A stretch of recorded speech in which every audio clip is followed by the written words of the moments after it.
지난 주일 오후에 청년부에서 삼겹살 파티를 했어요. 그래서 덕분에 저도 오랜만에 맛있게 잘 먹고, 역시 돼지고기는 언제 먹어도 맛있다. 네. 하나님이 돼지고기를 괜히 금하신 게 아니었다.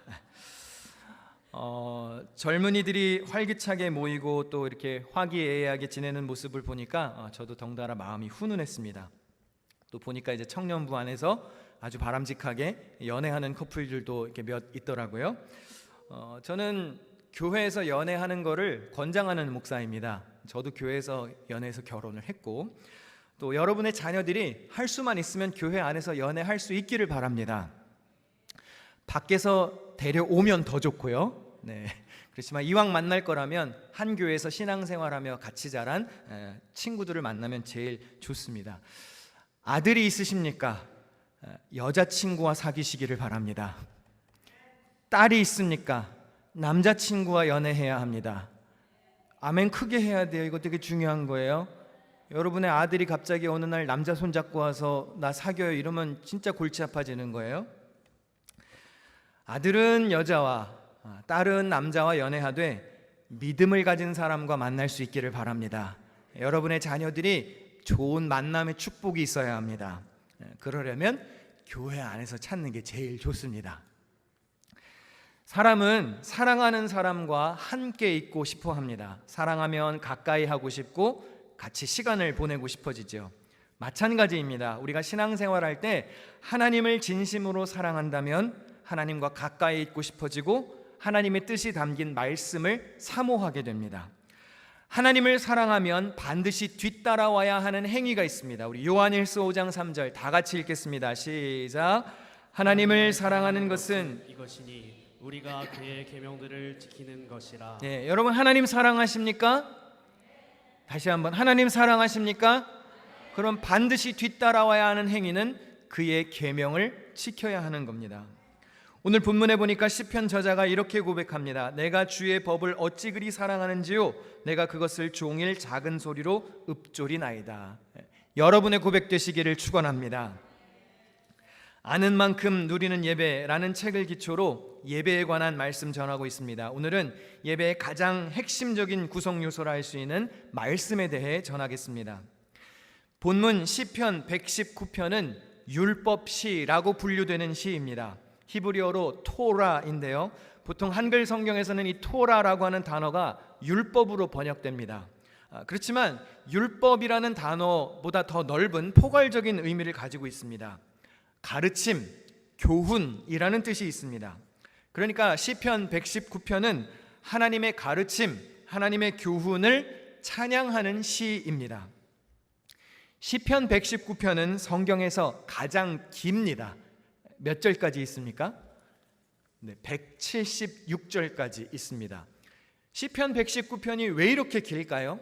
다음 화면을 보시면 조금 이해가 쉽습니다. 이걸 이제 히브리어 원문으로 보면 조금 이해가 쉬운데요, 1절부터 8절까지는 히브리어 알파벳 첫 글자 알렙으로 다 시작해요.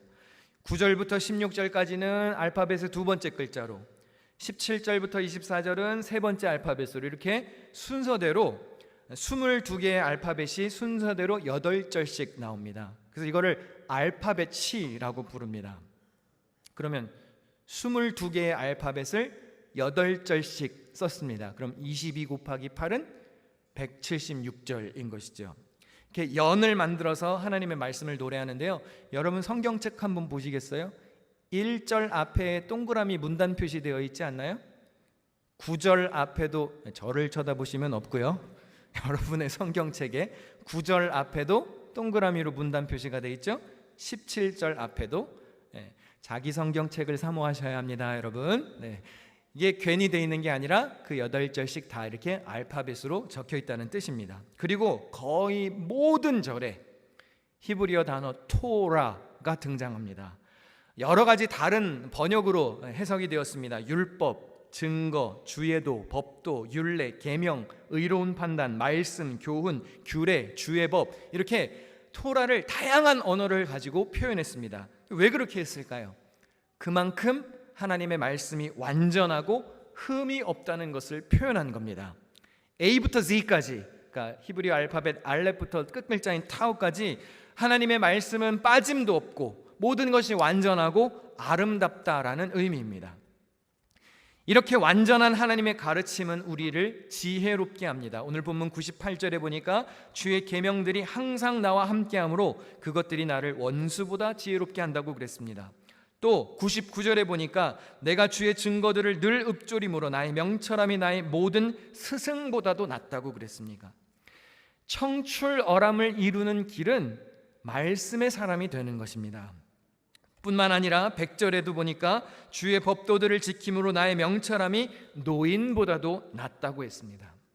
인생의 연륜이 깊은 어른보다 지혜로울 수 있는 길은 하나님의 말씀의 사람이 되는 것입니다. 많이 배웠다고 지혜로운 것 아닙니다. 선생이라 그래서 학생보다 무조건 똑똑한 것 아닙니다. 오래 살았다 그래서 다 현명한 것 아니고 부모라 그래서 무조건 자녀보다 슬기롭지 않습니다. 하나님의 교훈에서 벗어나 살면 아무리 지위가 높아도 아무리 선생님이어도 아무리 인생에 많은 경험이 있어도 미련한 겁니다. 하나님으로부터 오는 참된 지혜를 소유해야 합니다. 그런 지혜를 소유하시기를 바랍니다. 그러려면 어떻게 해야 할까요? 시편 111편 10절 다 같이 읽겠습니다. 시작. 여호와를 경외함이 지혜의 근본이라 그의 계명을 지키는 자는 다 훌륭한 지각을 가진 자이니. 네, 하나님을 경외해야 합니다. 경외가 무슨 뜻입니까? 공경할 공, 두려워할 외. 하나님 앞에서 나 자신을 철저히 비우고 하나님을 무서워하고 사는 삶, 하나님 눈치를 보며 사는 삶을 살 때 참된 지혜를 얻을 수 있다는 의미입니다. 디모데후서 3장에도 보면 말씀의 유익이 이렇게 소개됩니다. 성경은 능히 너로 하여금 그리스도 예수 안에 있는 믿음으로 말미암아 구원에 이르는 지혜가 있게 하느니라. 할렐루야. 질문하겠습니다. 여러분 구원받은 백성입니까? 할렐루야. 그러면 그 구원의 길, 예수 그리스도를 믿어서 죄사함을 받고 부활하여 영생의 삶을 얻는 것, 그 지혜가 어디에 담겨 있습니까? 말씀 속에 담겨 있다고 합니다. 그런 하나님의 말씀을 가까이 하며 살아야 합니다. 말씀은 다양한 방법으로 우리에게 나타납니다. 다음 자막을 한번 보실까요? 말씀 자체이신 하나님이 있고요, 그 육신을 입고 오신 말씀이신 예수님이 있습니다. 말씀이 육신이 되어 우리에게 오셨다 그랬죠? 또 하나님의 감동으로 기록된 말씀, 성경이 있습니다. 그리고 이 시간을 통해서 선포되어지는 말씀, 사람의 입을 통해서, 주의 종을 통해서, 선지자들을 통해서, 여러분들의 부모님이나 주변의 사람들을 통해서 선포되는 말씀이 있습니다. 그것도 주님의 말씀이죠. 이렇게 다양하게 우리에게 나타나는 말씀이 우리를 살게 하는 것입니다. 우리 신명기 8장 3절 말씀 다 같이 읽을까요? 시작. 너를 낮추시며 너를 줄이게 하시며 또 너도 알지 못하며 내 조상들도 알지 못하던 만나를 내게 먹이신 것은 사람이 떡으로만 사는 것이 아니요 여호와의 입에서 나오는 모든 말씀으로 사는 줄을 내가 알게 하려 하심이니라. 사람이 병드는 이유가 여러 가지가 있겠지만 제일 중요한 이유 중에 하나는 잘 먹지 않아서 병납니다. 잘 먹어야 건강합니다. 어느 연구 결과에 보니까요, 나이가 들어서 복부 비만이 어느 정도 있는 사람이 오래 산답니다. 그러니까 너무 마른 거 좋은 거 아니에요. 제 아들들도 보니까요, 잘 먹는 애가 안 아파요. 아프리카에 있는 어린이들 하루에 한 끼도 제대로 먹지 못합니다. 배고픈 것도 괴롭지만 배가 고프면 무슨 현상이 뒤따라올까요? 질병이 뒤따라옵니다. 성도가 병드는 이유 간단합니다. 사람이 떡으로만 사는 게 아니라고 했습니다. 말씀으로 산답니다. 그렇다면 왜 병들겠습니까? 영혼이 영양분이 공급이 안 되니까 병나는 겁니다. 내 안에, 내 영혼에 말씀이 채워지지 않으면 병드는 겁니다. 직분을 가지고 신앙생활 10년, 20년을 했고 예수 믿어서 하나님의 나라의 백성으로 산다고 고백은 하는데 성경책에는 늘 먼지가 쌓여 있고, 오늘 본문 시편을 읽읍시다 그랬는데 성경책 뒤를 찾고 있고, 그러면 곤란한 것이죠. 구약의 성전 시대에는 예배 때 이렇게 설교의 비중이 별로 크지 않았습니다. 의식이 중요했기 때문에 제사 드리는 것, 안식일 지키는 것, 명절 지키는 것, 이런 겉으로 드러나는 의식이 중요했습니다. 후에 이스라엘이 망합니다. 성전이 파괴됩니다. 유대인들이 포로가 되어서 바벨론으로 끌려갑니다. 더 이상 예루살렘 성전에서 제사를 드릴 수 없으니까 이들의 예배 모임의 포맷이 바뀝니다. 어떻게 예배를 드리죠? 회당에 모입니다. 회당에 모여서 말씀을 낭독합니다. 그리고 성경을 배우고 가르칩니다. 훗날 서로마 제국이 망하고 소위 중세시대라 불리는 5세기에서 15세기까지는 또 예배의 모습이 바뀝니다. 다시 말씀이 약화되고 성례 위주의 의식이 강화됩니다. 또다시 16세기 이후에 종교개혁이 나타난 이후에는 예배 시간에 설교 비중이 다시 강화되었습니다. 역사를 보면 예배의 포맷, 형태가 계속 변해가는 것을 알 수 있습니다. 시대와 환경에 따라서. 오늘날 개신교 예배의 중심은 말씀입니다. 다시 말하면 예배 중에 설교가 제일 중요합니다. 말씀을 듣는 이 시간이 예배의 핵심인 것이죠. 대부분의 목회자들이 그래서 말씀을 준비하는 일에 가장 많은 에너지와 시간을 쏟습니다. 저도 그렇고 여러분도 그렇겠지만 누구도 허접한 설교를 듣고 싶지는 않을 겁니다. 성도는 최고의 설교를 들을 권리와 자격이 있습니다. 그래서 저는 매주 이 앞에 서는 게 두렵습니다. 그래서 설교를 준비하는 것도 두려운 마음으로 합니다. 성도들이 한 주 동안 힘들게 세상에 나가서 돈 벌고 일하고 때로는 정말 모진 고통을 겪으면서 갈급한 심령으로 주일 예배에 참석하는데 예배에 기껏 참석했더니 그래 그냥 드러나 주자, 이런 설교를 한다면 그 얼마나 힘 빠지는 신앙생활이 되겠습니까? 그래서 저는 아무리 바빠도 일주일에 최소한 며칠 이상은 다른 일정 잡지 않고 책상에 앉아서 설교 준비하는 일에 온전히 시간을 씁니다. 말씀이 예배의 가장 핵심적인 요소이기 때문에 어떻게 해서든지 최선을 다해 보려고 하고 어떻게 해서든지 정성을 다하려고 노력합니다. 간혹 제가 외부에 모임이나 예배가 있으면 다른 선배 어른 목사님들의 설교를 들을 기회가 있습니다. 그러면 저 나름대로 기대를 가지고 갑니다. 왜냐하면 제가 목사가 되고 나니까 제일 어려운 것 중에 하나가 누가 목사를 위해서 설교해 주지는 않아요. 여러분이 저를 위해서 설교하지는 않잖아요. 그래서 제가 알아서 잘 찾아 들어야 됩니다. 그러니까 다른 예배 때 말씀을 들을 기회가 있으면 나도 은혜 받을 수 있는 기회요, 저도 배울 수 있는 기회이기 때문에 나름대로 기대를 가지고 갑니다. 그런데 설교자의 준비가 부족해 보이거나 성의가 없거나 내용이 알차지 않거나 구성이나 전달이 미흡하면 아무리 선배고 어른이고 짜증납니다. 내가 내 소중한 시간을 들여서 이렇게 어렵게 참석했는데 내가 지금 이런 설교를 드리려고 왔나? 막 화가 날 때가 있습니다, 솔직히. 그리고 큰 소리로 내가 지금 즉석에서 설교해 너보다는 잘하겠다라는 마음이 속으로 듭니다. 그런데 입 밖으로 말하지 못하는 이유는 지금 제 설교를 들으면서도 그렇게 생각하는 이가 있을지도 모르잖아요. 지금 이렇게 가만히 계시면 굉장히 지금 상황이 어색해지는 겁니다. 교만하지 말고 너나 잘해, 그냥 스스로 살피면서 고개를 숙일 때가 있습니다. 저는 우리 교회 부목사님들에게 설교를 잘해야 한다고 가르칩니다.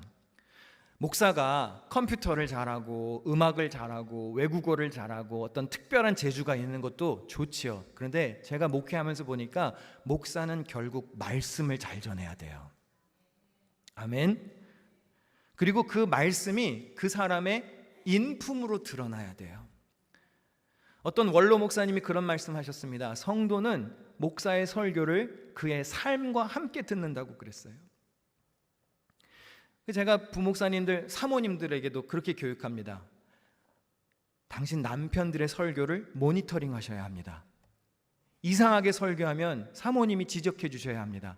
부목사님 설교가 안 좋으면 절반은 사모님 책임이라고 제가 제 아내에게도 그렇게 얘기하고 부목사님 사모님들에게도 그렇게 얘기합니다. 담임 목사와 자기 아내에게 설교를 지적받는 건 괜찮아요. 그건 자존심 상할 일이 아닙니다. 피드백으로 들으면 돼요. 근데 담임 목사와 사모님이 지적해 주지 않으면 누가 지적할까요? 성도가 지적합니다. 그럼 그때부터 서글퍼지는 거예요. 목사는 설교를 잘해야 합니다. 근데 좋은 언변을 가져야 한다는 말이 아닙니다. 말빨이 좋아야 된다는 뜻이 아닙니다. 설교가 무슨 뜻입니까? 말씀설, 가르칠 교입니다. 말씀을 가르치는 것이 설교입니다. 설교자는 이 텍스트인 성경을 잘 묵상하고 해석해서 컨텍스트인 회중들에게 알맞게 풀이해서 전달하는 겁니다. 신학교 시절에 저를 가르쳐 주신 지도 교수님이 저에게 그런 말씀을 해주셨습니다. 목사는 엉덩이가 무거워야 합니다. 앉아서 성경을 진득하게 묵상해야 하고 원어 성경과 다양한 번역을 비교해서 읽어보아야 합니다. 주석도 읽어보시고 관련된 여러 서적들을 읽어보셔야 합니다. 또 성도들이 살아가는 세상도 알아야 합니다. 그래서 신문도 읽어야 하고 뉴스도 보아야 하고 잡지도 읽어야 합니다. 다양한 매체를 통해서 세상 돌아가는 것을 알아야 합니다. 그리고 하나님의 도움을 구하며 기도해야 하는 겁니다. 열심히 내가 할 수 있는 최선의 준비를 하고 기도하며 하나님 성령의 능력을 더해 주세요 라고 할 때 은혜가 있는 것이지 준비는 하나도 안 하고 어떻게 해서든지 은혜만 되게 해주세요 기도하는 건 무책임한 겁니다. 이 시리즈 설교의 교재로 사용하는 책에 보니까 좋은 설교의 4가지 특징이 있다고 말합니다. ABCD로 표현을 하는데요. 첫 번째는 청중의 주목을 끄는 설교, arresting. 베드로가 설교할 때도 그러죠. 나를 주목하십시오. 귀를 기울이십시오 라고 말합니다. 적어도 설교자는 자신 있게 자신이 전할 설교를 청중들에게 주목하게 해서 설교해야 하죠. 두 번째, 본문의 의미를 명백히 밝혀주는 비블리컬한 설교를 해야 합니다. 본문을 정해서 읽었는데 설교 끝날 때까지 본문을 하나도 설명하지 않는 것은 문제입니다. 성경 중심의 설교를 해야 합니다. 세 번째, 그리스도께 초점을 맞춘 Christ-centered message. 설교 한 편을 듣고 구원의 핵심인 예수 그리스도, 죄사함, 부활, 영생, 천국의 소망 이런 것을 얻을 수 있어야 하는 것입니다. 그리고 마지막으로 결단을 내리게 하는 설교, 디맨딩이 있어야 된다는 것이죠. 저는 저를 포함하여 뉴욕 기둥교회 목회자들이 좋은 설교자이기를 기도합니다. 여러분도 그렇게 기도해 주시기를 바랍니다. 그리고 그렇게 좋은 설교자들이 되도록 여러분들도 기도하고 잘 섬겨주실 수 있어야 합니다. 설교가 좋아서 예배가 기다려져야 하고 예배가 은혜로워야 하고 또 교육부를 담당하는 목회자들의 말씀이 좋고 사람의 인품이 좋아서 부모님들이 내 자녀를 교육부에 맡길 때 야, 저런 목사님이 하시는 말씀을 내 아이들이 듣는다면 내가 믿고 맡겨도 되겠다. 그런 마음으로 교육부의 아이들을 놓고 여러분들 예배 드리러 와야 마음이 좋지 않으시겠어요? 그렇잖아요. 도대체 나는 우리 아이가 저 목사님 말씀 안 들었으면 좋겠는데 그럼 지금 집중이 되시겠냐 말이죠. 설교 시간이 되었는데 애나 어른이나 다 딴짓하고 있는 예배가 된다면 그거 얼마나 비참하겠습니까? 우리 히브리서 4장 12절 말씀 크게 같이 읽어보겠습니다. 시작. 하나님의 말씀은 살아있고 활력이 있어 좌우의 날선 어떤 검보다도 예리하여 혼과 영과 및 관절과 골수를 찔러 쪼개기까지 하며 또 마음의 생각과 뜻을 판단하나니. 네, 하나님의 말씀이 살아있답니다. 할렐루야.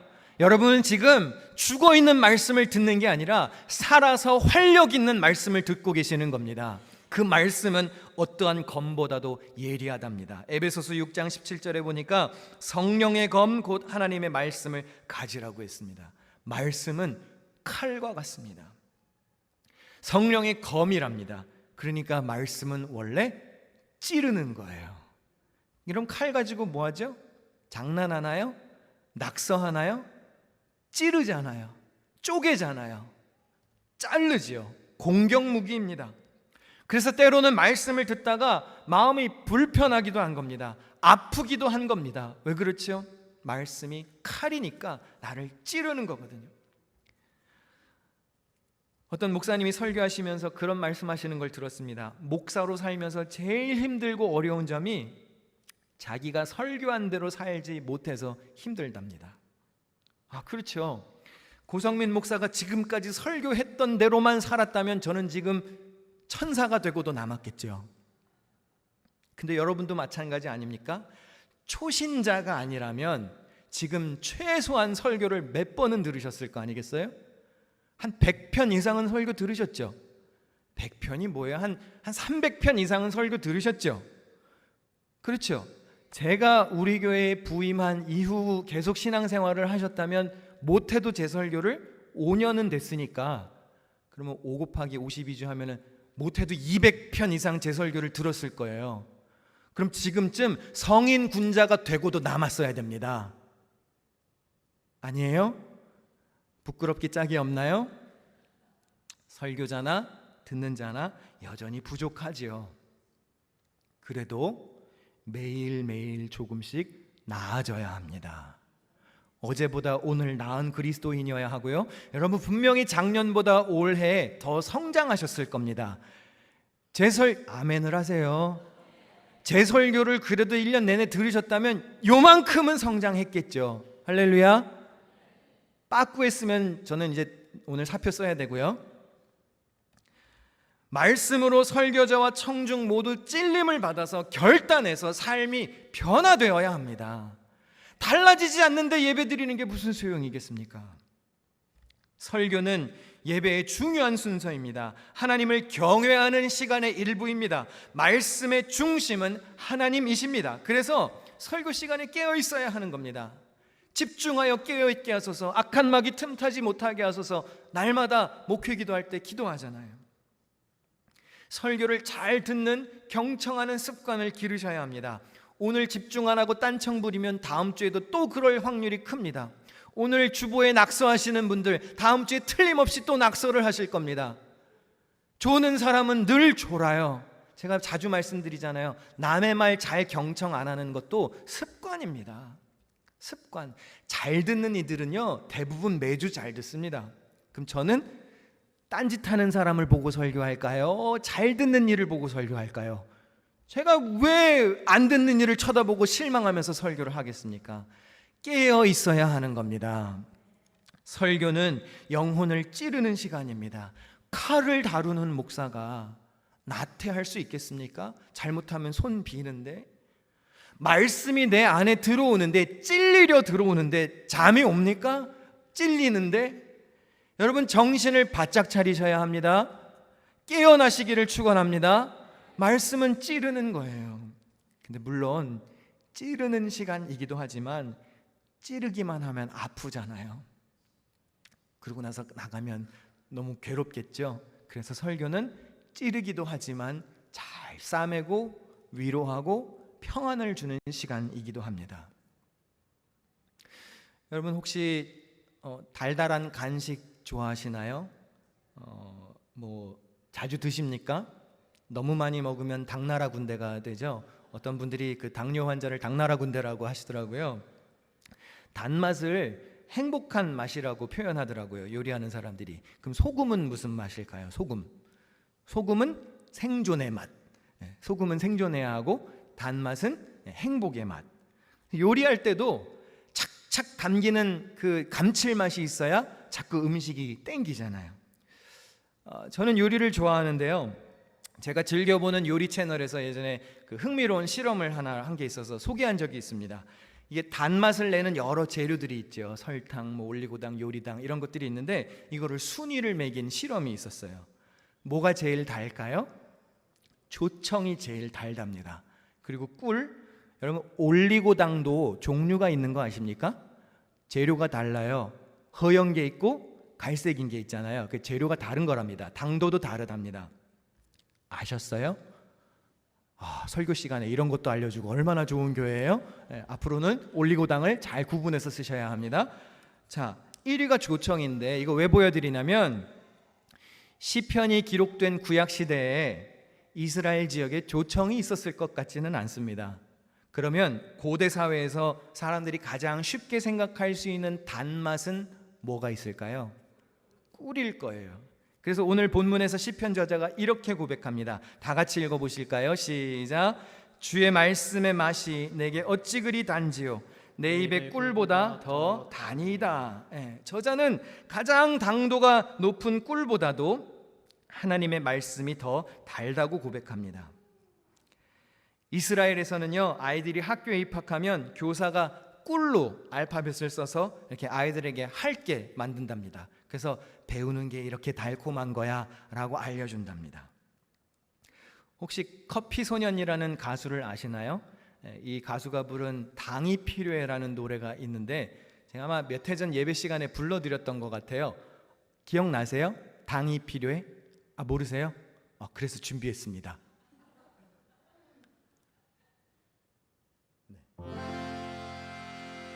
하나 둘 셋 넷. 달달 달달 달달 달달 달달 달달 달달달 달달 달달아 달달 달달 달달 달달달아 달달달 내 온몸이 원해 달달한 거 원해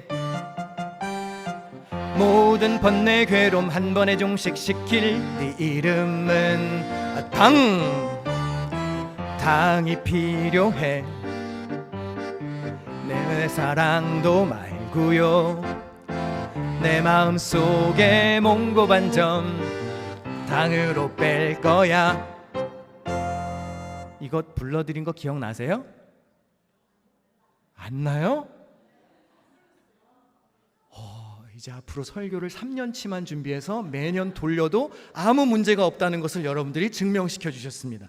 알겠습니다. 분명히 불렀는데 이 가사에 보니까 내 몸이 달달한 거를 원한대요. 내가 의식하지 않았는데 당이 땡겨요. 그래서 오후 점심 먹고 한 2시, 3시쯤 되면 초콜릿이 땡기잖아요. 그래서 여러분도 모르게 막 어딘가를 뒤지고 있어. 간식 창고를. 애들한테 단 거 그만 먹으라고 할 거 없습니다. 몸이 땡기는 거로 어떻게 해요? 근데 조심하셔야 됩니다. 너무 많이 먹으면 당나라 군대가 됩니다. 근데 제가 묻고 싶은 게 있는 거예요. 달달한 간식은 몸이 알아서 땡깁니다. 그럼 과연 꿀보다 더 단이다 라고 고백한 하나님의 말씀은 여러분 몸이 원하나요? 반사적으로 오늘 성경 안 읽었지, 오늘 묵상 안 했지, 몸이 기억하냐 말입니다. 오늘 설교의 제목처럼 말씀이 정말 꿀맛 나는 말씀인가요? 출애굽기에 보면 하나님의 백성들을 이집트에서 건져내십니다. 그리고 하나님이 여러 기적을 일으키시죠. 그런데 어떤 기적은 바로 왕의 마술사들도 똑같이 따라합니다. 그 참 신기하지 않습니까? 하나님의 능력을 우상들도 따라해요. 바로의 마술사들도요, 지팡이가 뱀이 되게 만듭니다. 물이 피가 되게 변하게 하고요, 개구리 재앙이 올라오게 합니다. 이걸 어떻게 설명해야 될지 모르겠습니다. 그런데 성경을 자세히 보니까 중요한 사실이 하나가 있습니다. 처음에는 바로의 요술사들이 하나님의 기적을 똑같이 흉내내지만 어느 시점이 되면 더 이상 따라하지 못합니다. 출애굽기 8장 18절에 요술사들도 자기 요술로 그같이 행하여 이를 생기게 하려 하였으나 못하였고 이가 사람과 가축에게 생긴지라. 그리고 어느 시점에 가면 바로의 요술사들이 하나님의 권능을 이렇게 인정합니다. 요술사가 바로에게 말하되 이는 하나님의 권능이니이다. 전 따라하지 못합니다. 이거는 여호와의 능력입니다. 그리고 나중에는 바로의 마술사들도 하나님의 기적에 굴복합니다. 출애굽기 9장 11절 요술사들도 악성 종기로 말미암아 모세 앞에 서지 못하니 악성 종기가 요술사들로부터 애굽 모든 사람에게 생겼습니다. 처음에는 흉내내던 그들이 이제는 그들로부터 재앙이 시작되게 됩니다.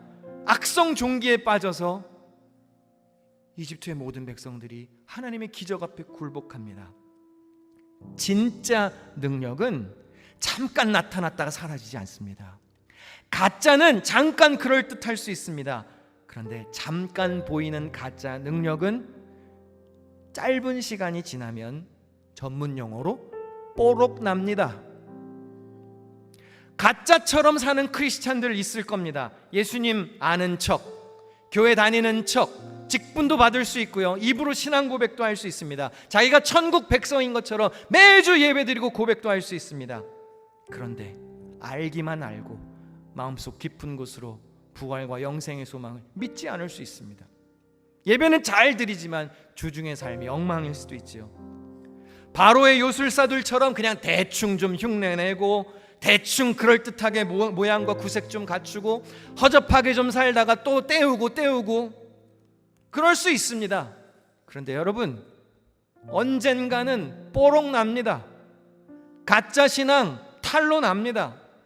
말씀 묵상하지 않고 기도 생활하지 않고 정신 차리지 않으면 언젠간 가짜 신앙 들통납니다. 사랑하는 성도 여러분, 하나님의 말씀을 사모하며 사시기를 축원합니다. 우리 요한복음 8장 47절 마지막으로 같이 읽을까요? 시작. 하나님께 속한 자는 하나님의 말씀을 듣나니 너희가 듣지 아니함은 하나님께 속하지 아니하였음이로다. 사모하십시오. 들으십시오. 읽으십시오. 배우십시오. 말씀 듣는 좋은 습관을 여러분의 자녀들에게도 물려주셔야 합니다. 엄마 아빠 신앙이 반듯하지 않은데 아이들의 믿음이 어떻게 자랍니까? 엄마 아빠 어른들이 기도하지 않고 성경도 읽지 않고 예배 시간에 귀히 여기지도 않는데 무슨 수로 신앙의 유산이 다음 세대에 전달됩니까? 이 세상에 있는 모든 기둥교회는요, 동일한 인사가 있습니다. 혹시 모르셨으면 오늘 알려드릴게요. 만나면 어떻게 인사하죠? 할렐루야. 헤어질 때는 승리하세요. 이렇게 인사합니다. 모든 기둥교회, 한국 기둥교회, 천안 기둥교회, 밴쿠버 기둥교회, 아프리카에 있는 기둥교회 다 그렇게 인사합니다. 한번 따라해 볼까요? 할렐루야. 자신 있게 하세요. 할렐루야. 헤어질 때는 승리하세요. 왜 승리하라고 그럽니까? 이게 이상하지만 입에 붙으면 좋은 인사예요. 밖에서도 식당에서 교인 만나면 승리하세요 그러세요. 기둥교인이네? 알 수 있잖아요. 왜 승리하라 그러죠? 삶이 전쟁 같지 않습니까? 이민 삶은 더 그렇잖아요. 나가서 지지 말고 당당하게 승리하라는 겁니다. 이기고 돌아오라는 거예요. 뉴욕 기둥교회 성도 여러분, 말씀으로 새 힘 얻고 승리하십시오. 다음 주에 예배 시간에 오실 때는 아이고 또 죄 짓다 왔습니다 이러지 말고, 하나님 나 열심히 살다가 왔어요. 빛과 소금의 사명 잘 감당하려고 했습니다. 최선을 다해 살았습니다. 나 잘했죠? 말씀 묵상하며 살았습니다. 이런 담대함이 있어야 할 것 아니겠습니까? 그런데 승리하려면 휘두를 무기가 있어야 될 것 아니에요. 성령의 검이 있어야죠. 성령의 검, 칼집에 꽂아만 놓지 마시고 빼서 휘두를 줄 아시기를 축원합니다. 말씀 사람이 되어야 승리할 수 있습니다. 다음 주일에 예배 오실 때는 어떤 표정으로 오셔야 할까요? 승리했어. 어깨 딱 펴고, 권사님 할렐루야 승리했어요. 집사님 잘 살았죠? 기쁨과 감사함과 담대함으로 오시기를 주님의 이름으로 축원합니다.